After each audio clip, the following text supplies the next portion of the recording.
store companions. I'm Dylan, I'm a 5th grade science teacher, an artist, and a reptile keeper. This here is Charlie. He's an adult male ball python. I'm not sure how old he is, and this guy was rehomed to me by one of my former colleagues, my vice principal that I used to work with at the elementary school I'm employed at. So her son used to have this guy Charlie as a pet for quite a while from what I understood. His routine started switching around, and I just think that maybe there wasn't enough time allocated to this animal. And then my vice principal at the time also just had a grandbaby, so maybe there was some concern about having a snake in the house with a child. That's a reasonable concern, but she reached out to me. She knew that I love reptiles and that I work specifically with ball pythons. So she asked if I wanted this guy, and I didn't hesitate. Anytime that someone wants to offer me a snake, I'm like, heck yeah. And he's been absolutely wonderful. He's got a great personality, he's easy to handle, and this is just a normal, nothing crazy genetic mutation. He's pretty dark normal, but I think he's just absolutely gorgeous nonetheless. At the time he was given to me, they said that he was only eating live prey. But I'll tell you, ever since I've had him, he has not taken one live meal at all. He has taken just fine to frozen thawed, which is a pretty controversial topic, I think, even today. Seems like the reptile community, the YouTube community, they frown upon live feedings. We don't want to see that. We just don't like unnecessary suffering. If a rat doesn't have to suffer, then why have to deal with that? If your animal takes frozen thawed, why not? That's a more readily available option. You can acquire very high quality feeders from online or your local exotic pet stores. There's nothing natural about keeping these exotic animals in a tank, so why not give them a diet that suits the lifestyle for captivity? All these guys are healthy, they seem happy. When you set your animals up correctly, making sure that they have the right humidity, the right substrate, the right temperatures, just the overall environment. You really want to do a lot of research to see how these animals live their lives and give them the things that they need to thrive in captivity. Now, every animal's its own individual. Some snakes are going to be okay with having a larger enclosure and less places to hide. Maybe they're more confident and like to be out more. Then you have a lot of ball pythons that are very skittish. I have one bamboo ball python that requires an extra hide inside of her tub system here. She needs to feel a little extra secure. She wants some hide touching all parts of her body so she feels nice and crammed in a small place, like she feels just safe, like nothing can get her in there. So every animal's its own individual, so you want to spend lots of time with your animals and do some experimentation, figure out like how active are they, where do they spend most of their time in their enclosures, kind of what are their general habits, how is their temperament. You want to study all that stuff, and you can only learn that stuff by spending lots of time with them. And then from there you can make more informed decisions about how to set up their environment so that they can most certainly thrive and live their happiest life. These animals didn't ask to be born, so if we acquire them and bring them into our homes, it's our responsibility to educate ourselves about them, continue to learn, to do right by the animal, to make sure that you can take care of these animals for the duration of their lives, because these ball pythons can live upwards of 20, 30, 40 years, and in some cases I think the oldest one at the St. Louis Zoo was around 60 years old. So that's a pretty big commitment. So just know what you're getting yourself into. And recently, the point of today's video is I had an individual reach out to me on Instagram wondering if I take in animals that need rehoming. So I responded and kind of just wanted to know, how'd you find out about me? What do you need rehoming? What exactly is going on with the animal? So this individual reached out to me asking if I could possibly take on the animal because life is just hectic, lots of kids to take care of at home. Husband is out of the state trying to provide and take care of his family. So there's a lot of pressure on this individual, and unfortunately, like I said, sometimes things in life happens, and it really, really does suck that sometimes we're in a situation where you might have to get rid of some animal. I've had to do that in the past too, and I get so incredibly attached to any animal. About this time last year, I rescued a rabbit. His name was Truffles, and he was super adorable. He handled pretty easily. He was a good boy. And I kept him for probably about 8 or 9 months, and I just couldn't do it anymore. He was so much work, and I couldn't really let him run around here because he was eating my carpet, chewed on everything, and I don't have a yard, or I just couldn't provide him with everything that I think a rabbit should have, and even especially having other bunny friends. So it was really, really hard to like let him go, but I'm really glad that I did, because the home that he's at now, he's become like a service animal, because the person he's with now is a young teenage girl that I think is on the spectrum and could really use a cuddly companion. And I get updates. Apparently the rabbit has a big backyard to run around, because my dad actually was the one that found him a new home. My stepdad in Las Cruces asked his hairdresser if he was looking for an interesting and exotic pet. And yes, rabbits are exotic pets. So after inquiring and figuring out, like, do I feel comfortable with Truffles going to this new situation, like just learning information about the people, I just knew in my gut, like after acquiring enough information that, I think, honestly, you might be happier in this situation. So sometimes you just have to make that call. So I get updates, and Truffles is doing great, and he actually does have another bunny friend right now in a huge backyard to just run around and frolic and do what rabbits are supposed to do. So I'm gonna go ahead and put Charlie away here and introduce you to the new ball python here. So this is the enclosure that I currently have for this new ball python. This is a 40-gallon screen top enclosure, which is actually not ideal for this species, because glass tanks like this with a screen top are not all that great for humidity retention, which these animals need a consistent humidity range between 50 and 60%, and then upwards of 70 and 80% whenever they're shedding. So when I got the tank, it had the little log back there, and then it had a small water bowl. And really, these animals need lots of places to hide. There's an under tank heat pad over here, so they really do better with belly heat. So there's a hide over the warm spot, a big water bowl, some branch hide that I have, her old hide, and the hamster hide. So I have lots of options. Of course, I would probably ideally like to throw more clutter in there, like some leaves and branches and things. If you're gonna use a big tank like this, because this ball python, as you'll see here momentarily, is quite small.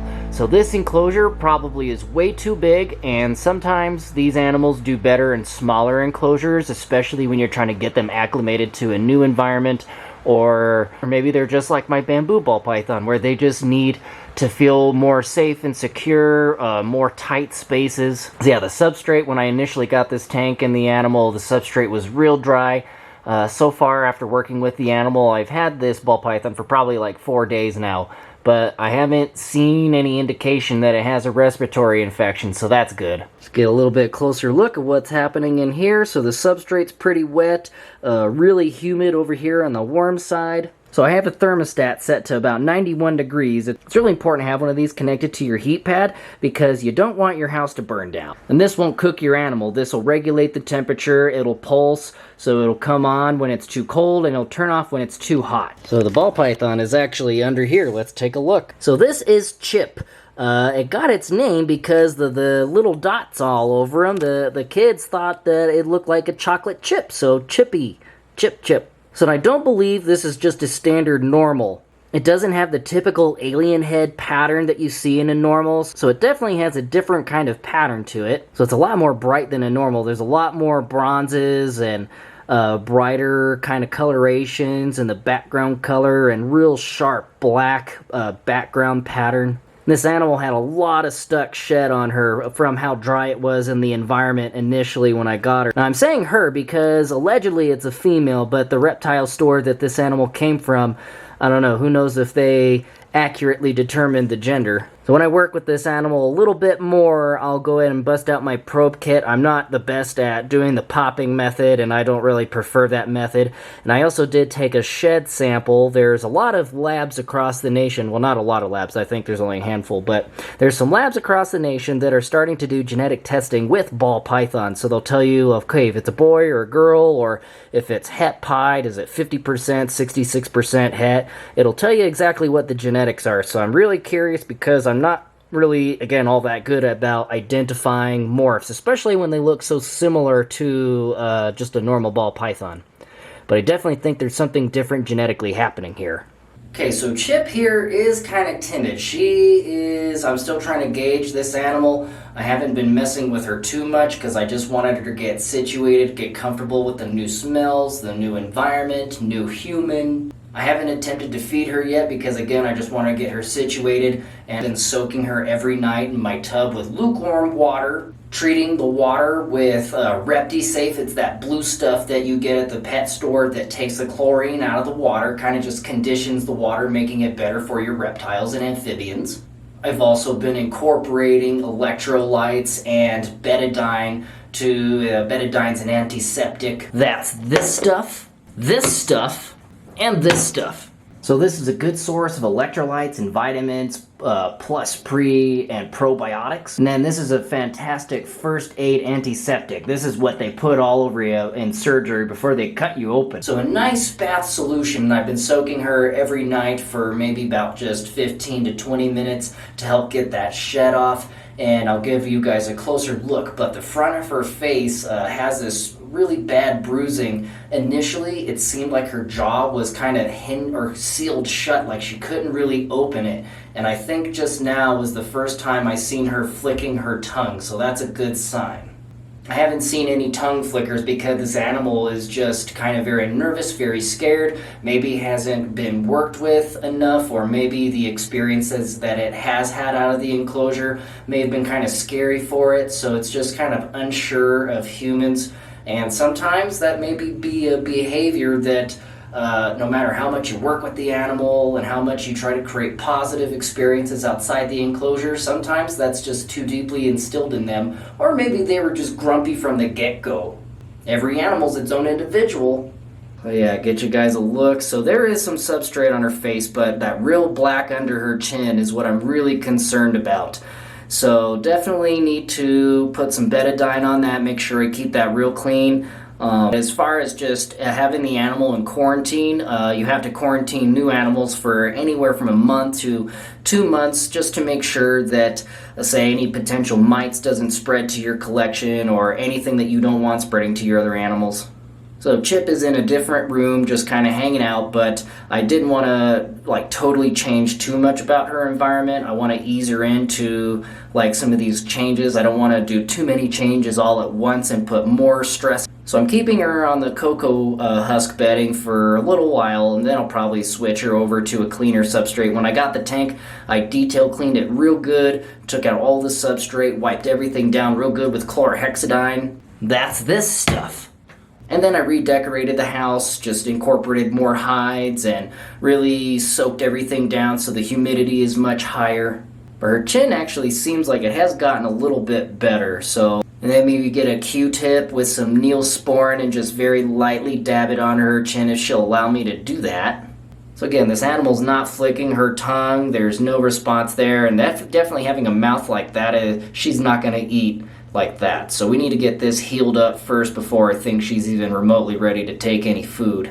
So this animal does have a gorgeous color, so you could get a real good look at the pattern here. So if there's anyone watching this video and you know your ball python morphs, definitely let me know what you think this is. I'll be doing some digging, and once I send out the shed sample and get the sample tested and find out a little bit more about her, I'll definitely let you guys know. So again, always so very important to make sure that you do lots of research before taking on any animal. Or if you do acquire an animal, make sure that you're going to do research. I mean, I've been keeping animals my whole life, and I'm still learning new things. I've kept bearded dragons for at least the past 13 years, and I'm still learning and always trying to improve their husbandry and the way that I keep them. And any animal that I keep, I just want to have the best quality life that I could possibly offer it. So with all that being said, I'm going to go ahead and rinse out my tub and give Chip another soak here. I'll keep you guys updated on kind of the different various things that I'm attempting to do to restore this animal to its former glory. Hopefully we can get her smashing down food again, because if this animal really is 4 years old, she's severely stunted in size, as you guys have seen. I don't even know how she's alive if she's really 4 years old.